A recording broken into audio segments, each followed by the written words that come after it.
Hello and welcome back to another Out of Spec Reviews video. Welcome to another range test with me with another CMA car. This time, not a full battery electric. This is a plug-in hybrid Lynk Co 01 with the cool little bluish wheels on two spokes. Interesting design language here. I am taking this on a city range test. This is something we like to do with our plug-in hybrids to see how well they actually do in real-world city testing with their proclaimed range. This has a 69-kilometer range as noted by Lynk Co, which is just over 40 miles for those of you in the US. This car is not available in the US yet, but I did want to get a test done with this to see how it works, how people in the European market can expect to get out of it, and even Chinese, I guess. It's a Chinese-European EV owned under the Geely Group. Interesting stuff. Let me show you around. So again, the underlyings are the CMA architecture from the Geely Group. So Volvo XC40 and the Polestar 2 have the same kind of architecture underneath, but this is a plug-in hybrid. So you have a 3-cylinder 1.5 liter engine, turbocharged, combined with a 60 kilowatt electric motor. It's all front wheel drive. That's slightly disappointing. It'd be cool to see an all-wheel drive variant, which of course they may have. This is just kind of their first version. This is the Lynk Co 01. They already have more models planned, especially for China. Yeah, but what do you guys think of the looks? I mean, it gives me some Kia Sportage vibes, if you ask me. Really interesting wheel design with two of the spokes being blue. But it's, I think, a really good looking car. I really like the logo. Lynk Co, by the way, what does Lynk Co stand for? Nothing. They just chose the name because it sounded interesting. And if you add "and co," it sounds legit. That's what they said. That's literally what they said. Cool kind of design there with the headlights, or the daytime running lights, I guess I should say. Headlights are actually down here. So yeah, total power about 260 horsepower. That's combining the electric motor with the actual combustion engine. But the electric motor by itself being 60 kilowatt, that's not super powerful, but we'll see how it does just in normal city driving. I think that's where this thing really shines, which is why I'm doing the range test this way. 69 kilometers is the stated range as in WLTP. Technically, it's like 80 kilometers WLTP city. I don't even know if I'm going to get 69 kilometers on the city driving. We'll find out. I am just topping it up here, almost to 100%. It does have a 14 kilowatt hour usable, about 17 kilowatt hour gross battery pack. So we'll see how far I get with this. Kyle and I disagree pretty fundamentally on plug-in hybrids. He thinks they're a complete waste. And I will say, the video we've done about plug-in hybrids being a problem in Germany is still very true. Most people don't use them to their potential, but they exist, and there is a subset of people who find them extremely helpful and useful, and you kind of have to be a plug-in hybrid enthusiast to be that way.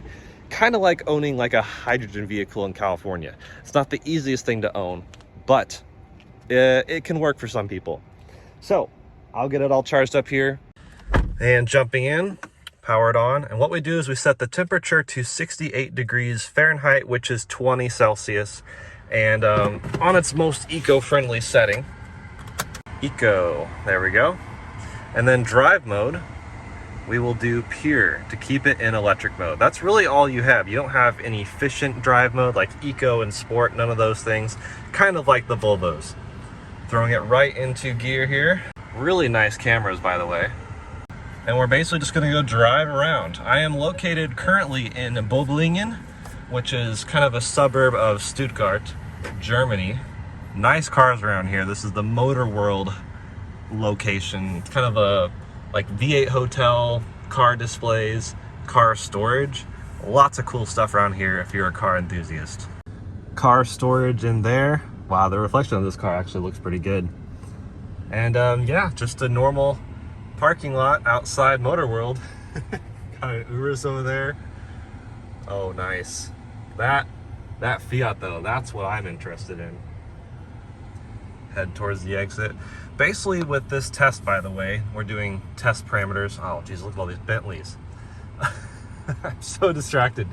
The test parameters, we keep the climate control, as I said, 68 degrees Fahrenheit, 20 Celsius. Just an SV chilling over here in the corner. Yeah, so the temperature outside is about 80 degrees Fahrenheit, about 26 Celsius. So we're just going to basically drive around and keep it under 40 miles an hour or 65 kilometers an hour. That is to simulate the city driving. It's also loop style, so I will start and end here and basically just drive around, adhere to traffic laws, of course, stoplights, just kind of, yeah, a mix of constant driving at 40 miles an hour or so, maybe 30, stop and go traffic, kind of all of it. We just want to see what would a normal person get in their normal city commuting. Of course, a lot of people can do highway commuting, and this is capable of highway speeds on all electric mode, which is awesome. But that, of course, will inhibit your actual range. So I'll check in every 25% battery or so, but we are at 100% battery as we're leaving, and 70 kilometers projected range, so right on the money with their 69 estimate, and we'll see how accurate that really is. What's super cool, by the way, is you can do speed limiter. So I have that set to 65 kilometers an hour to make sure I don't go over my limit. That's convenient. That's located in the same section where you would choose either adaptive cruise control or the actual like highway assist system. But yeah, just gonna keep driving, see how it does with the efficiency. Gone 2.5 kilometers, so I'll keep an eye on the efficiency metrics as well. Give you all the numbers at the end. Lynk Co is interesting because they actually use the subscription method as their most popular method of getting this car. Oh, by the way, Dodge Ram. I'm in Germany, by the way. That's crazy. But yeah, apparently over 90%, 95% of people who actually get a Lynk Co use the subscription method. It's about 550 euros a month. That includes maintenance and insurance and, of course, the vehicle. You can opt to buy one. It's about 44,500 euros if you choose for that. That's actually a pretty good deal. But the subscription method seems like such a good value. They obviously are only doing this in a few countries around Europe, and they're also, you know, a Chinese brand. This car is made in China, I think. So that's where most of their market will be. But I'd be curious to see if they come to the US and bring that sort of model, because I think there are people who would opt for a cheap payment like that. Compared to like the lease on most electric cars, that's undercutting it by quite a bit. That is such an interesting method. With the turn signal on, this van just like completely cut me off. Jeez. But it shows you cars around you, and if you turn the other way, it'll show the other camera view. That's super different. Okay, so something good about the car. Really nice fit and finish. The materials feel good. The cabin looks good. It's pretty quiet. Driving around, it feels so nice and quiet and composed, and I'm a fan. But something maybe less good is you can't see the actual battery indicator on the screen. I mean, there's an indicator, but not the actual state of charge. It's just a guessometer with 0 and 1. So to see it, you have to go here into car status and then power flow. Then you'll see the battery itself, which is currently at 78%. So we're getting close to that 3/4 battery mark. So I'll keep you posted on that. But so far we've done 21 kilometers. So we're actually looking really good, looking to beat the WLTP combined, but probably, I don't know, we'll see. We might hit the actual WLTP city, which would be pretty awesome. And then something awesome about German roads is the fact that red lights have yellow lights when turning to green. I don't know why that's such a big deal, but I love that. It just lets you like prepare for the fact that it's about to go green. But then another thing is the center lines are all white, just like the middle lines. I wish, oh, there we go, yellow, green. Awesome, love that.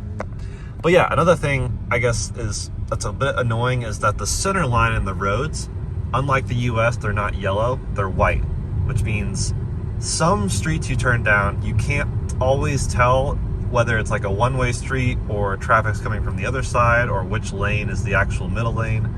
That's, I mean, minor gripes. I know this is about the car, but this is just, you know, driving in Germany, when in Rome, talk about it. So, yep, I slightly missed the 75%, and this thing times out every time. It's so frustrating. So, 65% check-in. I've done 30 kilometers. Not bad at all. So, we'll see. But looking pretty good. 50% state of charge, checking in. Looks good. We've done about 40 kilometers of nice German city driving. So, yeah, not much else to report. Lovely towns over here and a lovely car. Really do like this car. The only major complaint, I think, would be the brake pedal calibration. I just really don't like it. It's very jittery and jerky. It's just not smooth. But that's not a reason not to drive this car. It's an amazing car for especially the price. So keeping that in mind. Also, the screen just keeps resetting after I sit on the state of charge screen. So just some software things that I would love to see changed, which is totally possible. That's the nice part of living in the modern age, where you can buy a car and receive improvements through over-the-air updates. Now, I don't know if that's the actual update strategy of the Lynk Co. We haven't had it for any updates, but that's something to consider. So, just going to keep driving. I'll let you know when I hit 25% left. But yeah, beautiful, beautiful day to just drive around. Well, I missed 25% too, because you really can't tell on the screen indicator. So, 21% check-in. And there it goes. Yep, not the best software. Another complaint, this armrest right here slides forward and backwards, which means when you brake, it slides forwards, and when you accelerate, it slides backwards. Not on its own, but if you have any weight on it and your arm slides with, that's what causes it to slide. It's, again, minor, but annoying. Perfect day for testing, though, I tell you what. Also in Germany, yeah, the lights are on the side of the street you stop on, unlike the US where they're located on the other side of the intersection. So sometimes it's a bit hard to actually see around like the pillar to see the actual light. But then I talk to Germans who go to the US and they'll like go through the intersection sometimes and realize, oh shoot, I was supposed to stop further back. And here's Mercedes. Giant campus where a lot of vehicles are built.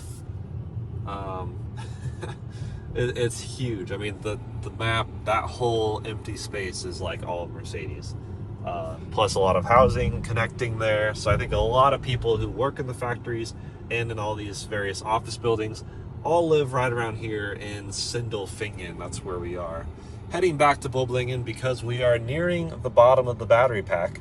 So just working our way through the city back to where we started, and we'll see how the final numbers tally in. But we just hit the actual WLTP estimated range, so superseding that number. But again, that's not the city one, as they say. So we'll see if we can actually hit their city one. I kind of doubt it, because I don't think WLTP actually takes into account climate control, which is not very realistic. So let's see what the realistic number is, shall we? So here's that camera thing, which only seems to come up like half the time. What do you guys think of this implementation? Let me know in the comments. Funny enough, this turn signal doesn't match the actual timing of the audible one. Nice quality cameras. I do like seeing like where the line would be, where the curb would be if you're turning, and the cars around you. So I love it, and I also dislike it, because there's been multiple times where I get up to a roundabout and then I signal like you're supposed to, and then I can't see the map anymore, which tells me which exit to take on the roundabout. So it just takes some planning, but also you don't know necessarily if this is going to actually come up. It's such a weird situation, but I'll take it. I think it's kind of interesting. It's different. But we are just a couple kilometers left on this battery, I think. So I'll tune back in at the very end when we are just inching our way along on fumes, or whatever the battery equivalent of fumes is. So we just went away again. This thing is so annoying. Just leave it on power flow. Just hit 0% state of charge. I don't know why it gives a 0.0, because I never saw a point anything. It never showed me that much accuracy. But I'm just waiting for the battery to like give out. I don't know how long it'll sit at 0 and still give me, like right now it's still full electric juice. So just watching it. But honestly, my thoughts so far, really solid vehicle. This would suit a lot of people's needs with this amount of range. There it goes. Oh my gosh. So Set drive mode unavailable, low battery charge. This is officially the end of the road. I'm gonna pull in here. Convenient that I can stop immediately when that happens and get you all the data. So let me look through everything, but yep, 0% state of charge indicated there. And within hybrid mode, you can actually save battery for later or motor charge the battery for later. So that's good to know, so you can charge it for city use. Yep, motor just kicked on, which means now it's the fuel droplet instead of the battery symbol. 78.6 kilometers. Impressive. And here are the final trip parameters. So 18.4 kilowatt hours over 100 kilometers, which equals about 3.36 miles per kilowatt hour for our English speaking audience. That's really good, honestly. Let's see, hide that. 78.6 kilometers is the final range. So that is more than the 69 projected that they advertise, less than the 81 WLTP city. And it's honestly right about what I expected. Really good efficiency. So again, just over 3.3 miles per kilowatt hour. Pretty solid. About, let's see, 29 to 30 kilowatt hours per 100 miles, 18.4 kilometers per, or kilowatt hours per 100 kilometers. Math. What do you guys think of the Lynk Co 01? I think it looks good, drives pretty well. Don't love the brake pedal, just a couple nitpicks, but honestly really quite solid. I tend to like most of the CMA vehicles. Good sound system if you EQ it right. Not amazing, definitely not amazing, but good solid sound system. And just a solid car. I think it's a really good bargain. And they actually have this plug-in hybrid, but also a hybrid electric vehicle. I would just go for the plug-in, honestly. If you have the ability to charge at home or at work, 80 kilometers is a lot of distance that you can cover. It's like 50-something miles, 40-something miles, I don't know. Nearly 50 miles, really good range. And I think they sell 90% plug-in hybrids anyways. They do offer the hybrid electric vehicle or the plug-in hybrid, and you can choose black or blue. Those are your only options. Everything else is the same, which makes it easy, lets them pump them out the factory. Yeah, let us know what you think of the Lynk Co 01. And I don't know, what do you think of plug-in hybrids? Me and Kyle keep disagreeing. I think it's a fun conversation. And there's just a lot of vehicles out on the market for a lot of different people. So what side do you fall on? We'll see you in another video very soon. Take care.